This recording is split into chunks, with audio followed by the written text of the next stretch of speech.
Сегодня я живу в городе, в котором живет менее 5000 жителей.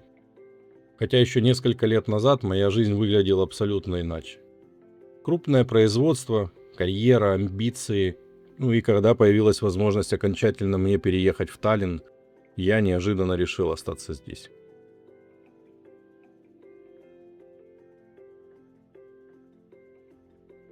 7 лет назад я переехал из миллионного Запорожья в маленький балтийский городок Палдиски с населением около 4500 человек.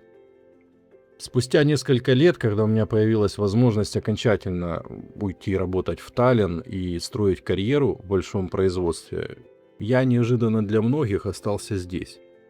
И до сих пор некоторые знакомые не понимают, почему.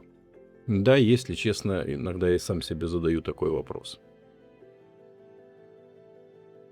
Мне, наверное, стоит начать с того, что 20 лет назад я даже представить не мог, что буду жить в маленьком портовом городке на берегу моря и строить собственный бизнес. Школа, университет и крупнейший металлургический гигант юга Украины, строительство карьеры, личные амбиции, большие перспективы. И мне казалось тогда, что жизнь моя расписана на годы вперед. Но все пошло совсем не по сценарию. 7 лет назад я круто разворачиваюсь и переезжаю с семьей в Эстонию. И если бы не моя жена, я, наверное, бы вообще никогда не узнал бы о существовании Палдиски. Тогда этот город был для меня просто очередной точкой на карте, не более. Многие блогеры, приезжая сюда, видят только уныние и постсоветскую разруху.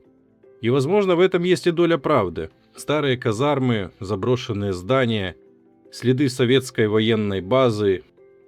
Картинка для ролика готова. Снял, выложил и поехал дальше. Но проблема в том, что город этим не заканчивается. Он этим даже не начинается.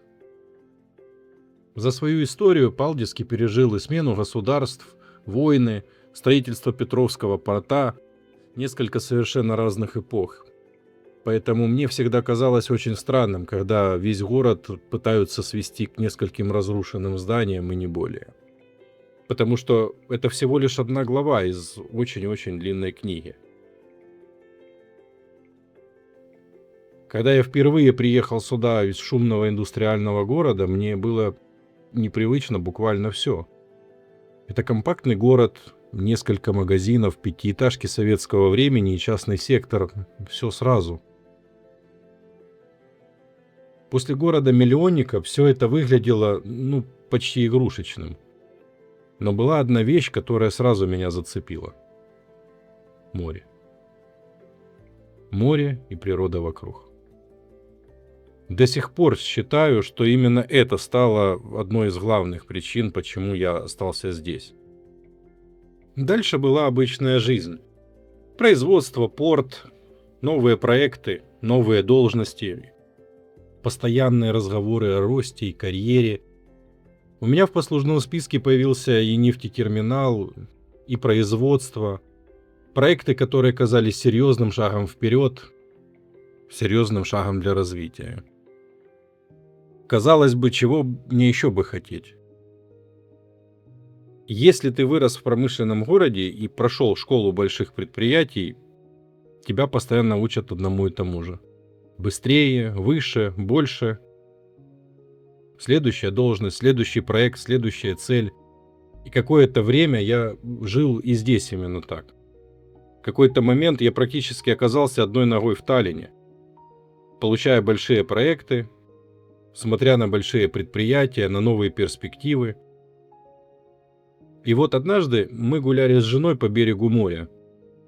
Как-то разговорились о квартире в доме, в котором когда-то снимали жилье, свое первое жилье в Эстонии. Это был обычный разговор, без особого смысла. Но через некоторое время мы купили там квартиру. Коллеги на работе вообще смотрели на меня как на сумасшедшего. Зачем? Ты же хотел переехать в Таллин.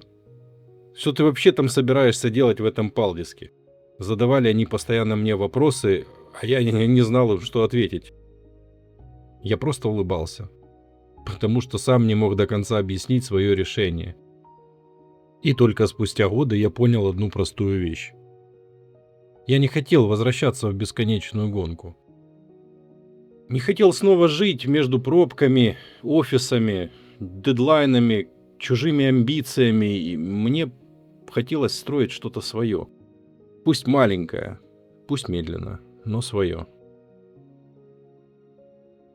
Тогда я еще не знал, насколько дорого мне обойдется мое желание.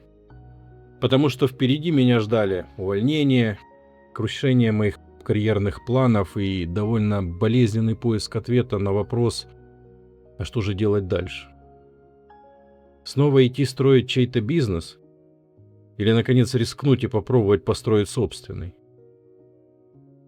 Именно тогда началась история моей мастерской. Но это уже другая история.